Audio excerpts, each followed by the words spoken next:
The termination letter sat on the desk between them, crisp and final. Jack Miller stared at the signature at the bottom, Olivia Grant, Human Resources Director, the same woman he had argued with just last week over a scheduling conflict. Now her name ended his career 3 days before Christmas.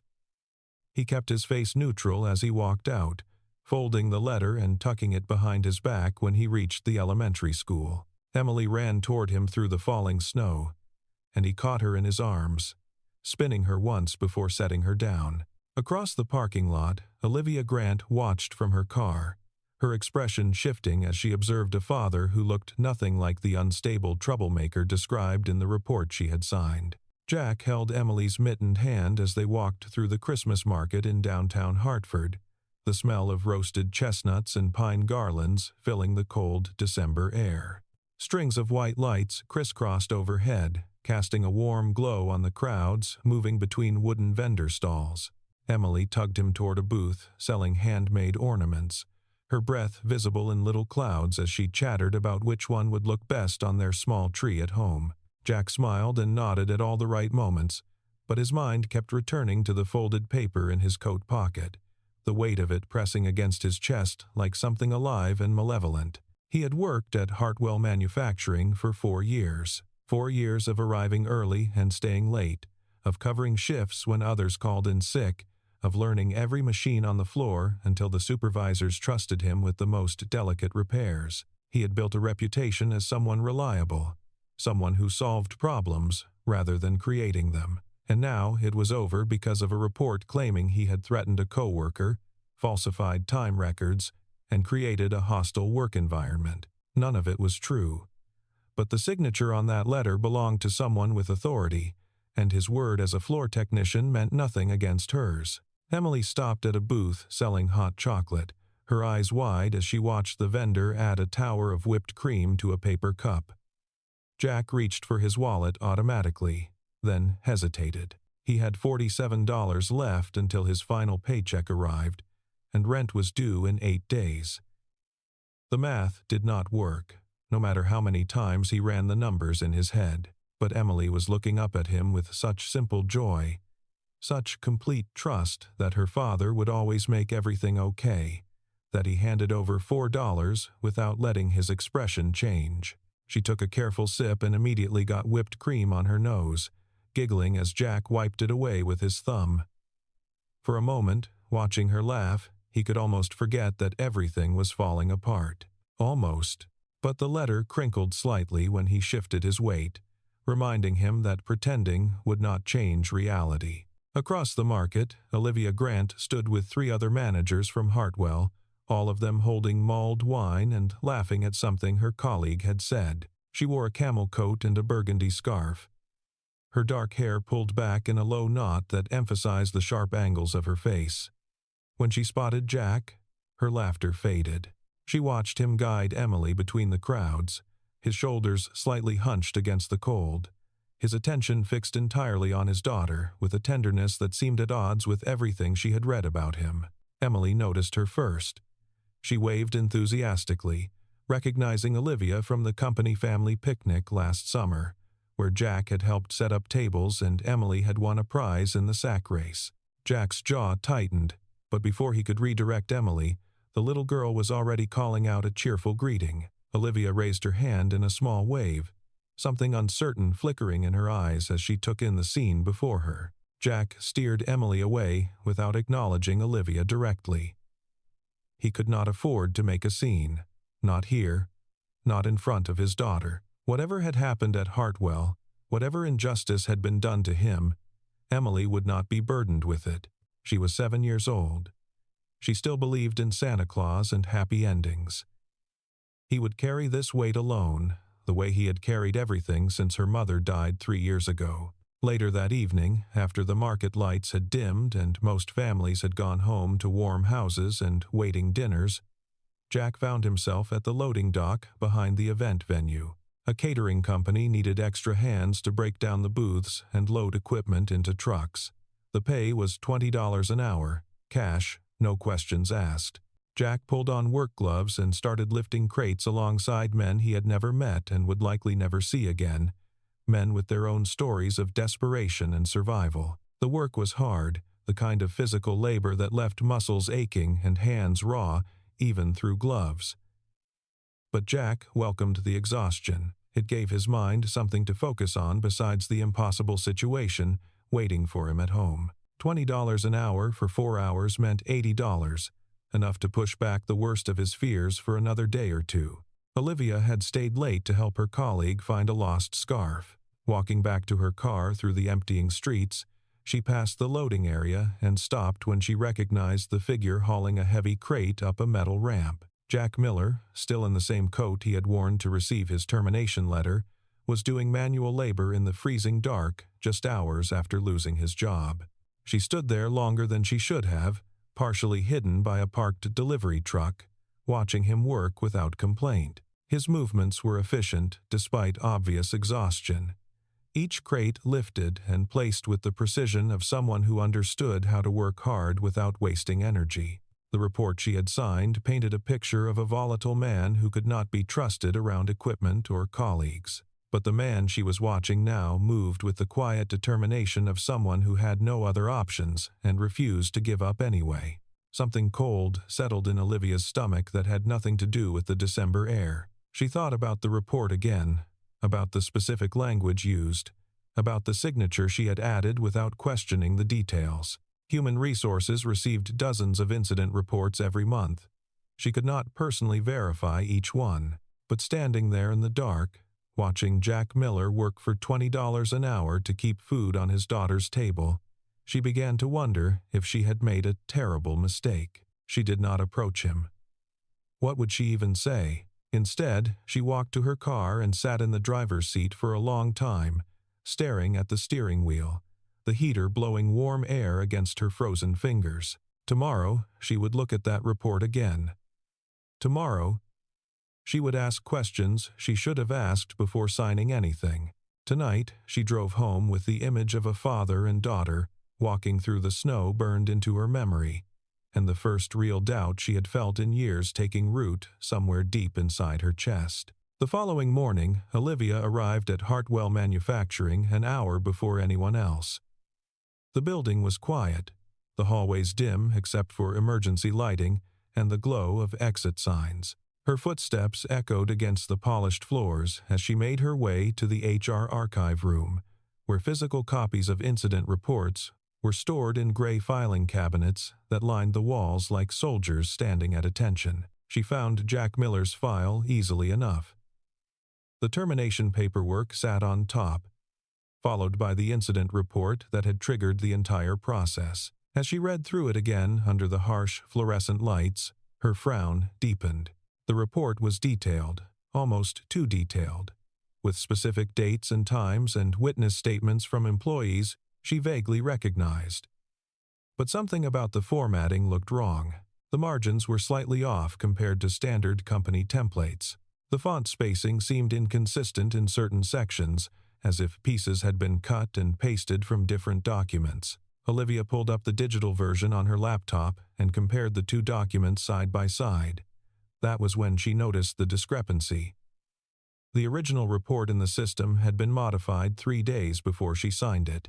The editing history showed changes made by Kyle Jennings, a mid-level supervisor who had been with the company for 6 years. Kyle had requested Jack's termination multiple times over the past year, each time citing vague concerns about attitude and reliability. Each time, Olivia had denied the request due to insufficient documentation. But this report was different. This report had witnesses, timestamps, specific allegations that painted Jack as a dangerous liability. Except now she was beginning to suspect that none of it was real. She found Kyle in the break room later that morning, pouring coffee into a travel mug with the relaxed posture of someone who had absolutely nothing to worry about. He was a thin man with sharp features and eyes that always seemed to be calculating something. Olivia approached him with the folder tucked under her arm, keeping her expression carefully neutral. Kyle looked up and smiled. That was the first thing that struck her as wrong. He smiled like he already knew why she was there, like he had been expecting this conversation and had already prepared his defense. She asked him about the report, about the modifications in the system, about the witness statements that did not match the employees' actual work schedules. Kyle's smile never wavered.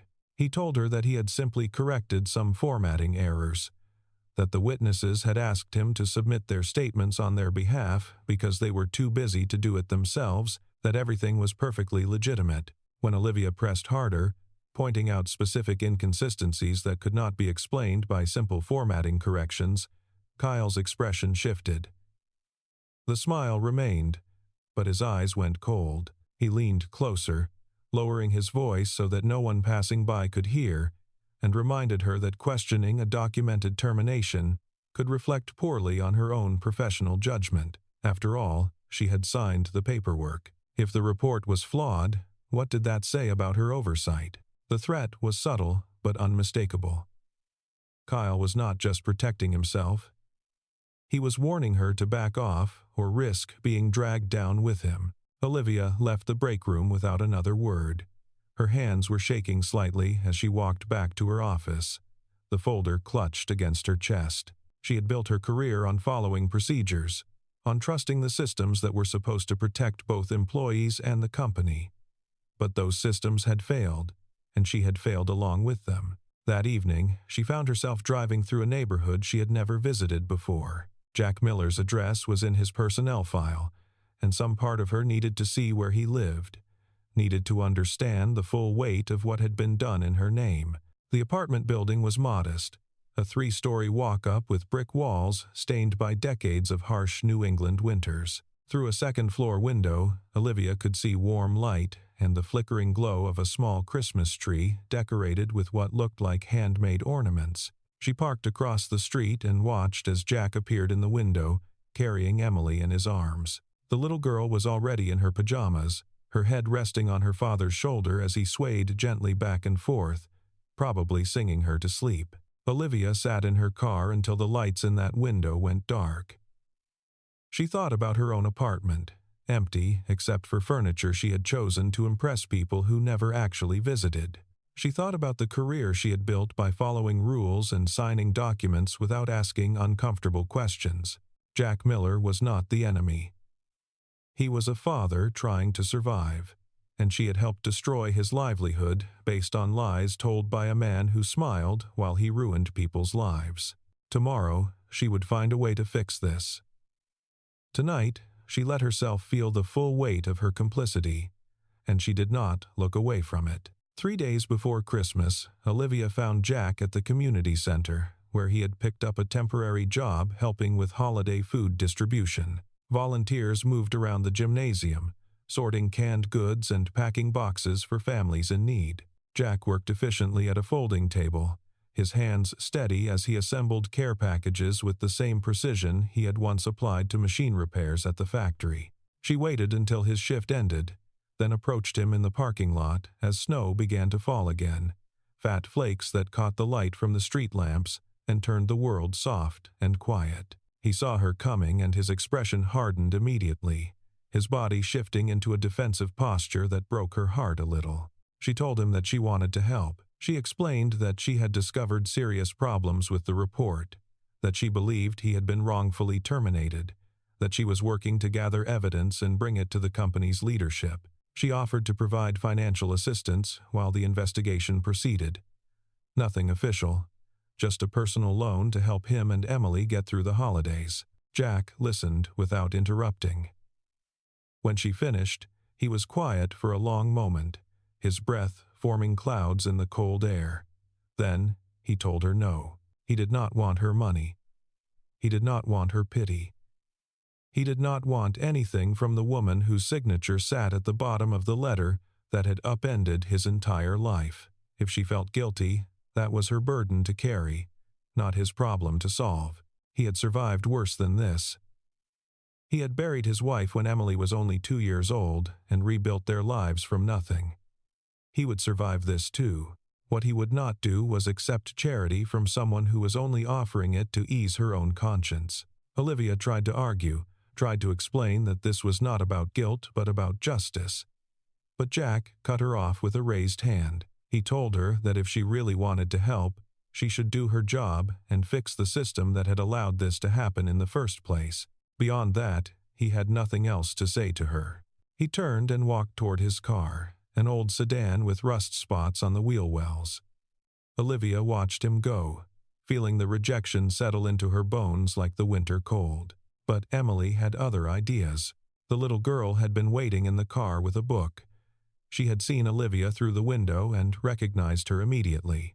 Before Jack could stop her, Emily had rolled down the window and was calling out an invitation, her voice bright with the uncomplicated friendliness of childhood. Would Miss Olivia like to come over for dinner? Daddy was making spaghetti, and there was always extra because Daddy always made too much. Jack's face went through several expressions in rapid succession. Surprise, frustration, and finally, a weary resignation that suggested he had long ago learned that arguing with his daughter was pointless. Emily was already waving enthusiastically, her smile so genuine and hopeful that even Olivia felt herself soften despite the tension still hanging in the air between the adults. She should have said no. But Emily's invitation felt like a door opening just a crack, and Olivia was desperate enough to walk through it before it closed forever. Dinner was awkward at first. Jack moved around the small kitchen with efficient silence, boiling pasta and heating sauce from a jar, while Emily set the table with mismatched plates. Olivia stood uncertainly near the door, unsure whether she should offer to help or stay out of the way. Emily solved the problem by handing her a stack of napkins and pointing to the table with the authority of a child who had grown accustomed to being in charge of certain household tasks. The apartment was small but meticulously clean, every surface organized with the precision of someone who had learned to make the most of limited space. A few framed photographs sat on a bookshelf near the window. Jack with Emily as a baby, Jack with a woman who must have been Emily's mother, Emily's school pictures arranged in chronological order. Olivia noticed that the photos of Emily's mother stopped when Emily appeared to be about 2 years old. She did not ask about it. The spaghetti was simple but good, the sauce doctored with extra garlic and Italian herbs that Jack admitted he bought in bulk from a discount grocery store. Emily chattered throughout the meal, telling Olivia about her school, her friends, her favorite books. She talked about how her daddy could fix anything, absolutely anything, even the neighbor's broken television and the landlord's garbage disposal. She talked about how her daddy was going to open his own repair shop someday, how he had promised to teach her how to use tools when she was old enough. Jack shifted uncomfortably when Emily mentioned the repair shop dream. It was obviously something he had told her during better times, a hope he probably no longer believed was possible. After dinner, while Emily watched a Christmas movie in the living room, Olivia helped Jack wash dishes. Standing side by side at the sink, their arms occasionally brushing as they passed plates and bowls between them, she apologized again, not for offering help, but for not questioning the report before she signed it, for not doing her job well enough to prevent this from happening. Jack was quiet for a long moment, his hands still in the soapy water. Through the doorway, they could hear Emily singing along with the movie, her voice slightly off-key but full of joy. Finally, he told her that apologies were easy. Anyone could apologize. What mattered was what happened next. Olivia promised him that she would find the truth and expose it, even if it cost her career. She would not let Kyle get away with what he had done. Jack looked at her then, really looked at her for the first time since she had arrived. Whatever he saw in her expression must have satisfied something, because he nodded once and returned to the dishes without another word. When Olivia left that night, she stood at the door for a long moment, reluctant to step back out into the cold. Emily hugged her goodbye with the unself-conscious affection of a child who had not yet learned to guard her heart. Jack watched from the kitchen doorway, his expression still guarded but no longer hostile. Something had shifted during that simple meal, something Olivia could not quite name. She had arrived feeling guilty and left feeling something else entirely, something that felt dangerously like hope. The evidence was harder to find than Olivia had expected. Kyle had been careful, covering his tracks with the skill of someone who had done this before. But he had also been arrogant, confident that no one would bother to look too closely at a routine termination of a floor technician who had no power and no connections. His arrogance was his weakness. Olivia started by interviewing the witnesses listed in the report. 2 of them seemed genuinely confused, claiming they had never spoken to Kyle about Jack Miller and had no idea their names were attached to any incident documentation. They showed her their work schedules, proving they had been on different shifts during the alleged incidents. The 3rd witness, a young woman named Maria who worked in the shipping department, went pale when Olivia mentioned the report. After some gentle prodding, Maria admitted that Kyle had pressured her to sign a statement, implying that her own job would be at risk if she refused. It was enough to confirm Olivia's suspicions, but not enough to prove anything to the company's leadership. She needed harder evidence. She needed Kyle's own words condemning him. Kyle found her in the parking garage that evening, stepping out from behind a concrete pillar with a smile that made her skin crawl. He told her that he had heard she was asking questions, poking around in matters that did not concern her. He suggested, in the friendliest possible tone, that she might want to reconsider her priorities. It would be unfortunate, he continued, if people started to wonder why she was so interested in defending Jack Miller. It might look like favoritism. It might look like something more personal. The company frowned on that sort of thing, especially from HR directors who were supposed to maintain professional boundaries. Olivia understood the threat immediately. Kyle was laying the groundwork to destroy her reputation if she continued her investigation. He would twist her efforts to help Jack into something sordid. She told him nothing, kept her expression neutral, and walked to her car without looking back. But her hands were trembling as she gripped the steering wheel, and she sat in the garage for 20 minutes before she trusted herself to drive. That night, she returned to the office after everyone had gone home. Using her administrative access, she navigated to the security camera archives and began searching through footage from the days leading up to Jack's termination. The system was slow, the files massive, and she had to scroll through hours of mundane recordings. Her eyes burned from staring at the screen, but she refused to stop. Finally, just after 2 in the morning, she found what she was looking for. The footage showed Kyle at his computer, clearly editing a document on screen. The timestamp matched the modification date she had found in Jack's file, but that was not the most damaging part. Later, in the same recording, Kyle was in the break room with 2 other supervisors. The audio was poor, but Olivia could make out enough of the conversation to understand what she was hearing. Kyle was bragging. He was telling his colleagues that he had finally gotten rid of Jack Miller, that the guy had been making him look bad for months, and now he did not have to worry about being shown up by some floor technician who thought he was smarter than everyone else. One of the other supervisors asked if Kyle was worried about getting caught. Kyle waved off the concern with casual confidence. Who was going to catch him? HR signed off on everything. The witnesses would keep their mouths shut. As far as the company knew, Jack Miller was exactly the troublemaker Kyle had described in his carefully fabricated report. Olivia copied the footage to a secure drive and left the building as the first gray light of dawn began to show on the horizon. She had her evidence. Now she needed to figure out how to use it without destroying herself in the process. The boardroom was silent as Olivia finished her presentation.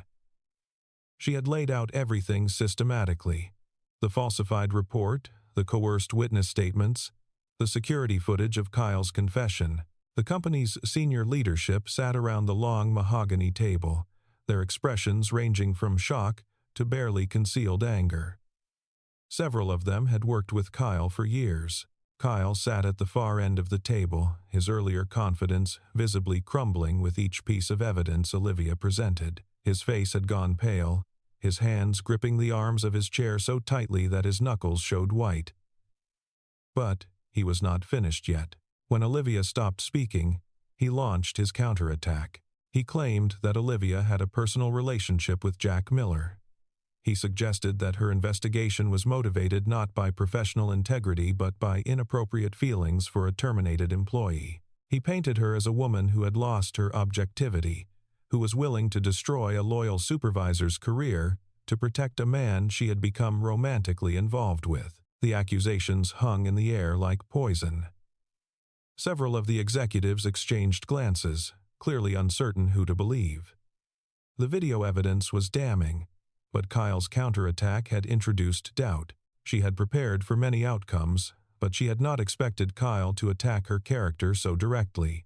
Before she could respond, the boardroom door opened. Jack Miller walked in, his daughter's hand clasped firmly in his. Emily had insisted on coming. She had heard her father talking on the phone about the meeting and had refused to be left behind.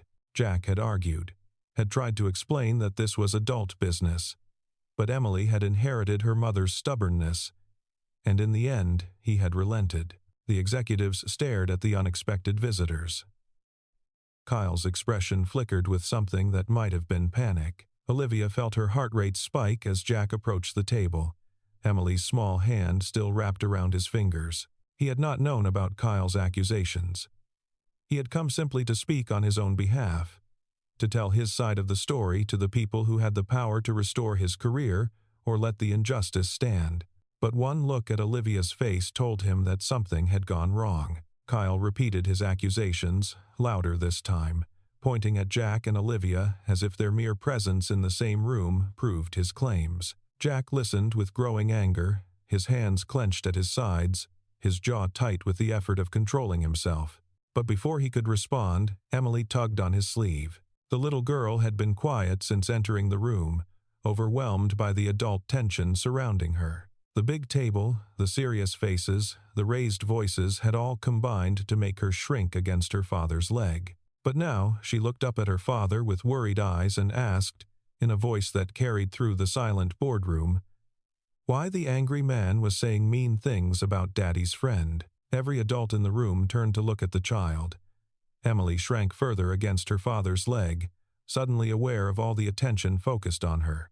Jack put a protective hand on her shoulder and told her it was okay, that the grown-ups were just having a disagreement, that everything would be fine. But Emily was not finished. She looked at the executives with the clear-eyed honesty that only children possess, the inability to understand why truth should ever be complicated or hidden. She told them that her daddy was not a bad person. He worked really hard. He always helped people. Last week, he had stayed up all night fixing their neighbor's heater because the old lady could not afford to call a repair service and it was really cold outside. He never complained, even when things were hard. He just kept trying to make things better for everyone. She paused, her lower lip trembling slightly, and then added in a smaller voice, "Please, do not take my daddy's Christmas again." The silence that followed was absolute. Several executives looked away, visibly moved. One woman at the end of the table pressed her hand to her mouth. Even Kyle seemed momentarily stunned, his prepared attacks dissolving in the face of a child's simple plea for her father. Jack knelt beside Emily and hugged her, whispering that she had done nothing wrong, that he was proud of her, that she was the bravest girl he knew. When he stood again, his eyes were wet, but his voice was steady. He told the executives that he did not care what happened to his career. He could find another job. He had done it before, after his wife died, and he had to rebuild everything from scratch. But Olivia Grant had risked everything to uncover the truth, and she deserved better than to have her reputation destroyed by lies. If they were going to punish anyone for what had happened in this room, they should punish him for coming where he was not invited. She was just trying to do the right thing. The room remained silent for a long moment.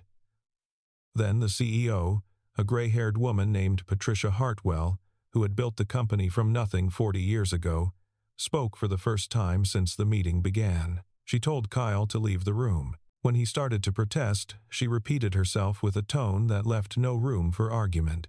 After Kyle left, Patricia turned to Olivia and asked if she could verify every claim she had made. Olivia said yes. Patricia nodded slowly, then looked at Jack and Emily still standing near the door, the little girl's face still wet with tears she was trying so hard not to shed. She told them they could stay. This concerned them too, and they had a right to hear what happened next. The investigation took less than a week. With Kyle's confession on video and 3 employees willing to testify about his coercion, the case was straightforward. Kyle Jennings was terminated immediately and faced potential criminal charges for fraud and falsification of company documents. His access to the building was revoked within hours of the board's decision. Jack Miller was reinstated with full back pay and an additional settlement for wrongful termination. The company also offered him a promotion to shift supervisor, a position that came with benefits, better hours, and enough salary to finally start saving for the repair shop he had always dreamed about. When they told him, he had to sit down because his legs had stopped working properly. Emily, sitting beside him, asked if this meant they could get a Christmas tree that was bigger than her. Olivia was cleared of any wrongdoing and commended for her integrity in pursuing the truth despite personal risk. Patricia Hartwell personally thanked her for upholding the values that the company was supposed to represent. But the CEO also asked her, privately, to maintain professional distance from Jack, at least until the publicity around the case had died down. The company could not afford even the appearance of impropriety. Olivia understood. She thanked Patricia for her support and returned to her office, where she sat alone for a long time, staring at the photograph on her desk of a younger version of herself accepting her HR certification. She had gotten into this field because she wanted to help people, because she believed that good systems and fair procedures could protect workers from exploitation and abuse. Somewhere along the way, she had forgotten that the job was supposed to be about more than just following procedures. It was supposed to be about people. Jack found her there an hour later, having talked his way past the receptionist with a combination of charm and stubbornness that Olivia was beginning to recognize as his default approach to obstacles. He stood in her doorway, looking almost shy, which was strange for a man who had faced down a boardroom full of executives without flinching. He thanked her, not just for clearing his name, but for believing him when no one else had any reason to. He thanked her for taking a risk that could have destroyed her career, for standing up against someone who had the power to hurt her, for not backing down when it would have been so much easier to walk away. He told her that he knew she had been asked to keep her distance, and he respected that. He understood how these things worked, but there was a tree lighting ceremony at the Hartford Town Green that evening, and Emily had specifically requested that Miss Olivia come watch with them. Emily had been very clear about this. She had made Jack promise to ask, and he had learned long ago that breaking promises to his daughter was not something he was willing to do. He smiled slightly and added that Emily could be very persistent when she wanted something. She got that from her mother. Olivia hesitated. Every professional instinct told her to decline, to maintain the boundaries that had been clearly established. But she thought about Emily's face in the boardroom, about the tears she had tried so hard not to cry, about the simple trust in a child who saw the world in terms of good people and bad people. Right and wrong. She said yes. The town green was crowded with families when Olivia arrived, bundled against the cold in her warmest coat and the burgundy scarf she had worn the night she first saw Jack at the Christmas market. Snow was falling gently, dusting the ground with fresh white powder that sparkled under the streetlights like something from a greeting card. Children ran between adults, laughing and throwing snowballs. The smell of hot cider and roasted nuts drifted from vendor carts stationed around the perimeter. She found Jack and Emily near the front of the crowd, close enough to see the massive tree that would soon blaze with thousands of lights. They had saved a spot for her, Emily bouncing on her toes to stay warm while Jack stood with his hands in his pockets, scanning the crowd until he spotted her approaching. Emily spotted her first and ran over, grabbing her hand and pulling her toward her father with the enthusiastic strength of a child on Christmas Eve. Miss Olivia was here, she announced to everyone within earshot. Miss Olivia had come to see the lights, just like she promised. Jack smiled when he saw her, a real smile that transformed his tired face into something younger and warmer. He looked different tonight, Olivia realized. The tension that had lived in his shoulders for weeks was finally beginning to ease. He stood straighter. He breathed easier. He looked like a man who had been given permission to hope again. They stood together as the mayor gave a short speech about community and hope and the spirit of the season. Emily bounced impatiently, waiting for the moment when the lights would come on, asking approximately every 30 seconds if it was time yet. When the countdown began, the whole crowd joining in, she grabbed both Jack's hand and Olivia's hand, pulling them closer together so they could share this moment as a unit.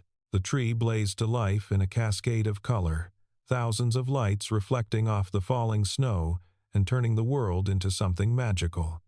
The crowd gasped and cheered. Emily laughed with pure joy, her face tilted up toward the glowing branches, her eyes reflecting the lights like stars.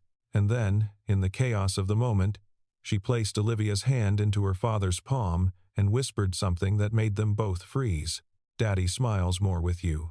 Olivia tried to pull her hand back, suddenly aware of how close they were standing. How easily this moment could be misinterpreted by anyone watching. She thought about Patricia's warning, about professional boundaries, about all the reasons this was a bad idea. But Jack held on gently, not forcing her to stay but making it clear that he did not want her to go. He told her that Emily was right. He had spent the last 3 years convinced that he had to do everything alone, that asking for help was weakness, that trusting people only led to disappointment. After his wife died, he had built walls around himself and Emily, determined to protect them both from ever being hurt again. But she had shown him something different. She had risked her career for a stranger, fought for the truth when it would have been easier to look away, and never asked for anything in return. He did not know what this was, he admitted. He did not know if it could become something more, or if it would end when the holidays were over and real life resumed with all its complications and difficulties. But he knew that he wanted to find out. He knew that walking away without trying would be a different kind of cowardice than the one he had been practicing for years. Olivia looked at him. At this stubborn, proud, impossibly decent man who had somehow become important to her in the span of 2 weeks. She thought about all the rules she had followed her entire career, all the boundaries she had maintained to protect herself from exactly this kind of complication. She thought about her empty apartment and her carefully organized life and the way she had convinced herself that professional success was enough to fill all the spaces where connection was supposed to live. Then she looked at Emily, who was watching them with barely concealed excitement, her small face full of hope and expectation, and the absolute certainty that everything would work out, because that was how stories were supposed to end. Olivia tightened her grip on Jack's hand and told him that she wanted to find out too. The lights sparkled overhead as snow continued to fall, covering the town green in a blanket of white. Jack pulled Emily into a hug that somehow included Olivia too, the 3 of them standing together in the glow of 1,000 Christmas lights while the crowd celebrated around them. It was not a fairy tale ending. There would be complications ahead, questions to answer, boundaries to negotiate. There would be conversations with HR and awkward explanations, and probably more than a few raised eyebrows from colleagues who had watched the whole situation unfold. But standing there in the cold with Jack's hand warm in hers and Emily's laughter ringing in her ears, Olivia felt something she had not experienced in years. She felt like she was exactly where she was supposed to be. She felt like she had finally stopped following procedures long enough to find something real. And when Emily looked up at both of them with a smile that could have melted all the snow in Hartford, Olivia knew that whatever came next, she would not have to face it alone. None of them would.